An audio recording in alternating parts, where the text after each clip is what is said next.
వైవిధ్యానికి care of caves, variety ఈవెంట్లు, వినూత్నమైన థీమ్స్. పూర్తి వివరాలకు చదవండి రేపటి సాక్షి దినపత్రిక. తిరుమల పవిత్రతను అప్రతిష్టపాలు చేసేలా సీఎం చంద్రబాబు అబద్దాలకు రెక్కలు కడుతున్నారని ధ్వజమెత్తారు వైఎస్ఆర్సీపీ అధ్యక్షులు వైఎస్ జగన్. తిరుమలలో నెయ్యి కల్తీ అంటూ తప్పుడు ప్రచారం చేస్తున్నారని ఆయన మండిపడ్డారు.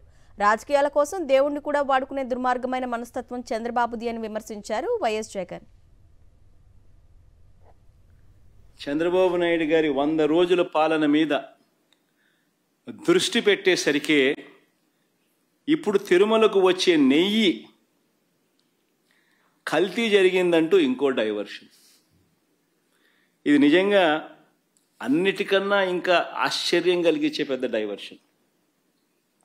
ఎందుకనంటే చంద్రబాబు నాయుడు అనే వ్యక్తి ఎంత దుర్మార్గుడు, ఎంత అన్యాయస్తుడు అని అంటే, నిజంగా దేవుడిని కూడా రాజకీయాల కోసం వాడుకోగలగాలి అని ఆలోచన చేయగలిగిన వ్యక్తి ప్రపంచ చరిత్రలో ఎవడు ఉండడు.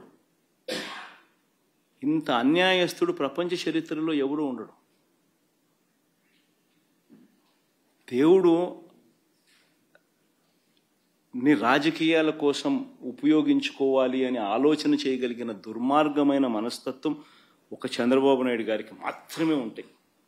ఈ నెయ్యిలో కల్తీ జరిగింది అంటూ తాను అన్న మాటలు నిజంగా ఎంత దారుణమైన మాటలు అంటే, నాశరికమైన ఇంగ్రీడియంట్స్ వాడారని, తిరుపతి లడ్డులో యానిమల్ ఫ్యాట్ గీక్ బదులు వాడినారని, ఇదే పెద్ద మనిషి చంద్రబాబు నాయుడు ముఖ్యమంత్రి హోదాలో ఉంటూ ఒక ముఖ్యమంత్రిగా తాను మాట్లాడిన మాటలు ఇవి. నిజంగా ఒక ముఖ్యమంత్రిగా ఉన్న వ్యక్తి ఈ మాదిరిగా అబద్ధాలు ఆడడం ధర్మమేనా? ఈ 3 టెస్టులు పాస్ అయిపోయిన తర్వాతనే ఆ నెయ్యి కానీ ఆ ఇంగ్రీడియంట్స్ కానీ ఏదైనా కూడా ప్రసాదంలో వాడడానికి, టీటీడీ వాడకంలోకి తీసుకుని వచ్చేదానికి బండిని ముందుకు పంపిస్తారు. లేకపోతే vehicle it self will not even go forward.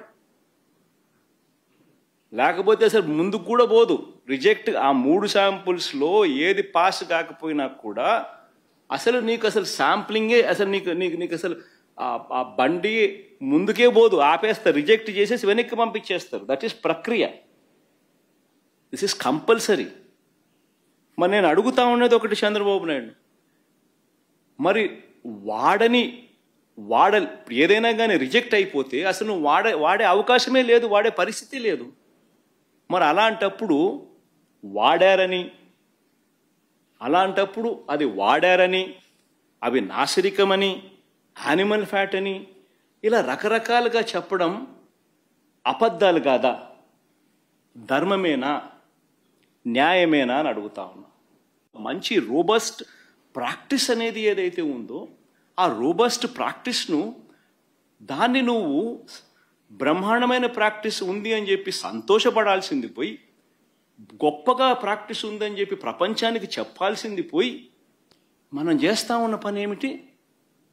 అబద్ధానికి రెక్కలు కడతా ఉన్నాం, జరగనట్టుగా చెప్తా ఉన్నాం. ఏకంగా చంద్రబాబు నాయుడు గారు అనే వ్యక్తి నాసిరకమైన పదార్థాలు వాడేశారని, యానిమల్ ఫ్యాట్ గీక్ బదులు కూడా వాడేశారని, లడ్లు తయారైనాయని భక్తులు తినేశారని, ఎంతటి దారుణమైన అబద్ధాలు ఆడడం ధర్మమేనా అని అడుగుతా ఉన్నా.